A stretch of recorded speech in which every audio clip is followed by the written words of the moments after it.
بسم اللہ الرحمن الرحیم۔ پہلی وحی اور خدیجۃ الکبریٰ رضی اللہ تعالیٰ عنہ کی تسلی، یعنی آپ صلی اللہ علیہ وسلم پر جب پہلی وحی نازل ہوئی، قرآن پاک جب سب سے پہلے اتارا گیا حضرت جبرائیل علیہ السلام کے ذریعے، تو حضرت خدیجۃ الکبریٰ نے آپ کو کس طرح کتنی اچھی تسلی دی۔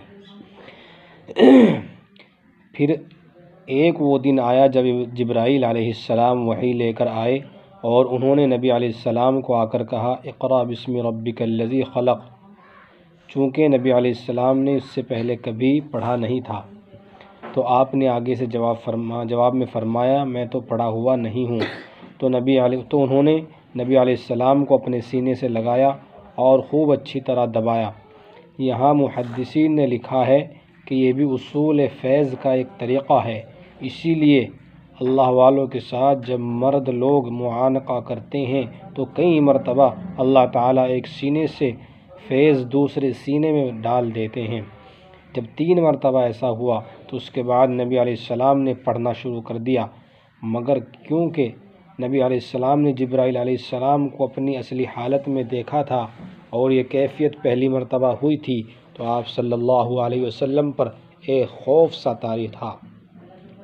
ایک فطری اور طبعی سی چیز ہے کہ کوئی بھی غیر معمولی بات پیش آئے تو انسان فطری طور پر تھوڑی دیر کے لیے گھبرا جاتا ہے۔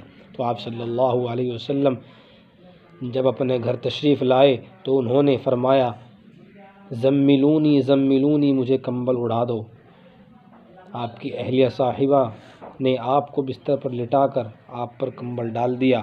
جب کمبل ڈال دیا تو پھر قریب آ کر آپ سے پوچھا، اے میرے محبوب، آپ کو کیا محسوس ہو رہا ہے؟ آپ نے فرمایا، مجھے لگتا ہے کہ کہیں میری جان ہی نہ چلی جائے۔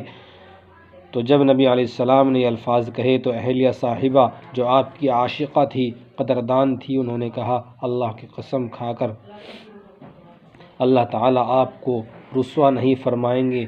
پھر انہوں نے اس بات پر دلیل دی اور دلیل میں کہنے لگی، آپ صلہ رحمی کرنے والے ہیں اور دوسروں کا بوجھ اٹھانے والے ہیں، مہمان کی مہمان نوازی کرنے والے ہیں، جن کے پاس کچھ نہیں ہوتا ان کو کما کر دینے والے ہیں، اور نیک کاموں میں آپ دوسروں کے مددگار بننے والے ہیں، کیونکہ آپ کے اندر یہ صفات ہیں۔ ایسی صفات والے بندے کو اللہ تعالیٰ ضائع نہیں فرمائیں گے۔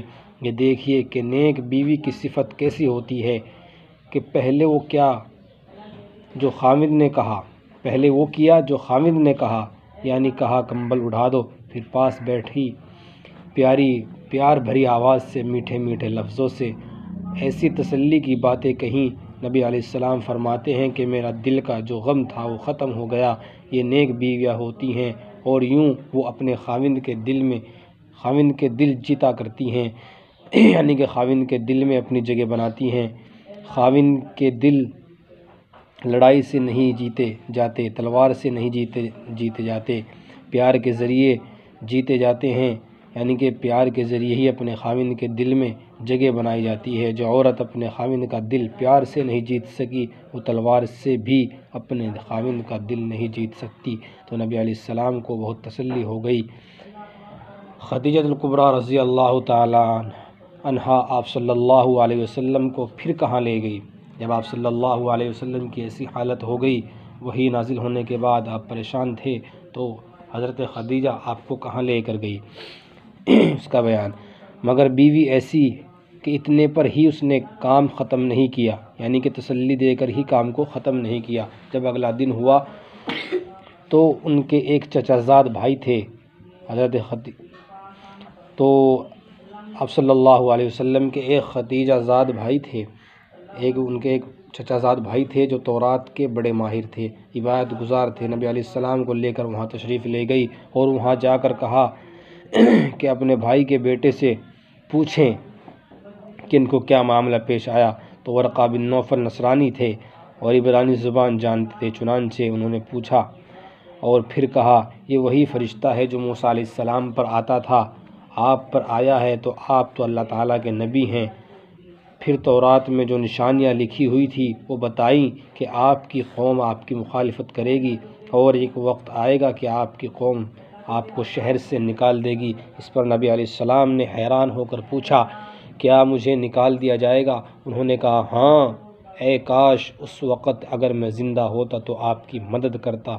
تاہم نبی علیہ السلام کو یہ یقین ہو گیا کہ یہ جو کچھ معاملہ ہوا ہے یہ وحی کا تھا اور اللہ تعالیٰ کا پیغام مجھے ملا ہے۔